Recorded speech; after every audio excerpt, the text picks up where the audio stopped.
Salut à tous, Sébastien et bienvenue dans ce nouveau top. Aujourd'hui nous allons parler d'une petite saga pas trop connue du nom d'Harry Potter. Elle a réussi à accompagner un public grandissant avec 8 films sortis de 2001 à 2011 et rares sont les sagas qui touchent un aussi large public et qui parviennent à les captiver durant plusieurs années sans jamais dépérir. Je sais que faire un top Harry Potter c'est risqué pour les puristes et qui voient cette saga comme une religion. Vous devez savoir qu'il s'agit d'une saga de mon enfance qui m'a fait aimer le 7ème art. Pour ce classement je jugerai de manière subjective comme à mon habitude l'œuvre cinématographique et non les livres. J'avais 8 ans lors de la sortie du premier Harry Potter et comme vous en doutez je n'avais pas lu tous les livres sortis à l'époque. Allez, c'est parti. On commence avec l'avant-dernier épisode de la saga. Ce 7ème Harry Potter souffre indéniablement de son découpage en deux parties. Un choix effectué par les studios avides d'argent qui permettait d'adapter plus fidèlement le volumineux dernier roman de la série et ses quelques 800 pages. Opportuniste ensuite parce que la méthode autorise bien entendu ses financiers à créer un film supplémentaire et donc à récolter des bénéfices qui l'accompagnent. Harry Potter et les reliques de la mort partie 1 propose un spectacle presque incapable de fonctionner indépendamment de sa suite. Ressemblant plus à un mauvais film indépendant américain à gros budget qu'à l'aboutissement d'une saga épique. Ce 7ème volet je le trouve très mauvais parce que le rythme très lent. De plus, la noirceur des thématiques abordées comme la mort, la guerre à venir, le passage à l'âge adulte paraît dès lors ne répondre qu'à une esthétique superficielle dépourvue d'un réel travail de mise en scène, incapable d'incarner les enjeux dramatiques du scénario. C'est un joli gâchis et un film que je m'ennuie à chaque visionnage, de plus en plus rare.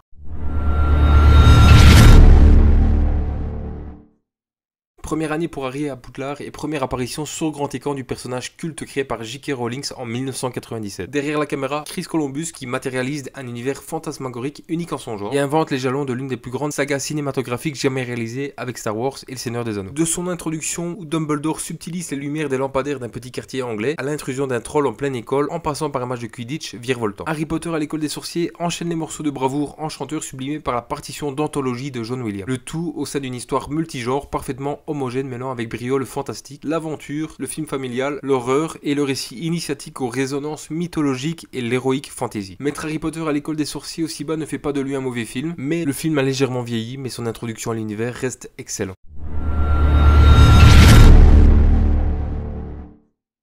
Harry Potter et la Chambre des Secrets, c'est un peu comme revivre une nouvelle fois Harry Potter à l'école des sorciers, mais en mieux. Sorte de version 2.0 du premier film, le métrage réussit l'exploit de proposer un émerveillement de tous les instants, tout en ne cessant jamais de se réinventer. Ainsi, l'art de la surenchère dans le spectaculaire et la reprise de la même structure narrative que dans l'épisode d'origine donne lieu dans la Chambre des Secrets à une maestria rare. Chaque séquence de l'école des sorciers se trouve ainsi presque systématiquement supplantée par son successeur. La partie de Quidditch cède sa place à une scène similaire nettement plus intense et dynamique. Le train pour Poudlard se voit remplacé par une voiture volante, et la menace qui rôde sur l'établissement passe d'un professeur véreux à un mythique serpent géant. Chris Columbus semble avoir pris avec ce second épisode des cours de réalisation, tout est plus beau, plus maîtrisé et efficace. Si je mets la Chambre des Secrets aussi bas dans ce classement, c'est pour Gilderoy Lockhart que je trouve encore aujourd'hui insupportable.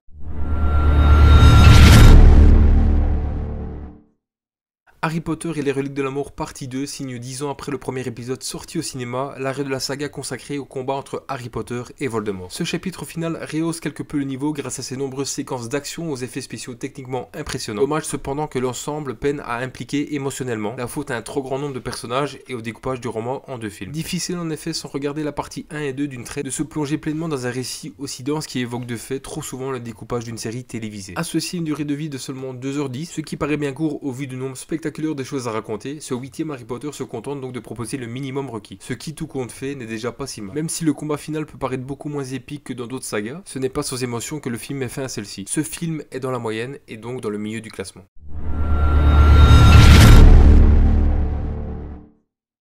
Harry Potter et le Prince de Sang Mêlé, 6ème opus de la saga Harry Potter, avec Dumbledore qui explore le passé de Voldemort pour trouver la faille afin de pouvoir le détruire. Ce n'est pas mon opus préféré, surtout en fait par le dénouement final qui me laisse sur ma faim. J'ai trouvé l'évolution de Harry très intéressante et très riche devant les contradictions auxquelles il doit faire face. La ligne entre le bien et le mal est de plus en plus floue et c'est ce qui fait la richesse et la complexité de ce film. Au point de vue psychologique, les relations avec Dumbledore sont très denses, montrant bien que l'affection ne suffit parfois pas à se faire comprendre. Il s'agit d'un très bon épisode malgré toutes ces critiques parfois infondées qui donnent une 4ème place au Prince de Sang Mêlé.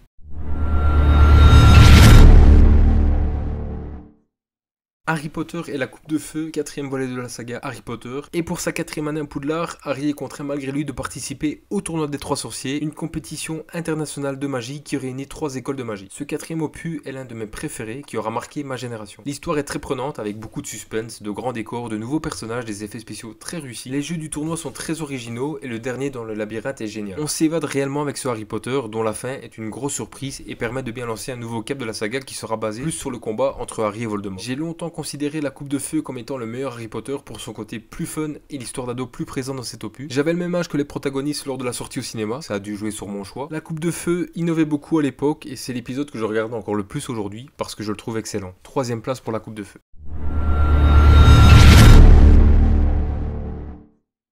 En termes de mise en scène pure, Harry Potter et le prisonnier d'Azkaban est objectivement le mieux réalisé de toute la franchise. Virtuose dans sa technicité et son sens du découpage, le film porte de fait la marque de son géniteur Alfonso Cuarón. Un génie du 7e art qui apporte à ce 3e volet un propos personnel et cohérent sans pour autant trahir l'œuvre de J.K. Rowling. En découlant un sublime récit sur le passage à l'adolescence où la féerie des 2 premiers métrages se mêle à une maturité plus désenchantée. En témoignent les personnages des détraqueurs, des créatures au superbe look gothique se nourrissant de la joie humaine. Une idée magnifiquement retranscrite lors de la lugubre séquence du train où l'un d'entre eux pénètre dans le wagon où Harry se trouve pour finalement l'agresser. Avec une scène exceptionnelle où l'action se déroule dans un lieu étroit et avec une atmosphère horrifique hors pair. Un des meilleurs Harry Potter, c'est plus sombre, la réalisation est parfaite, les acteurs sont convaincants et les effets spéciaux sont excellents. Mention spéciale à Gary Oldman qui est parfait en Sirius Black.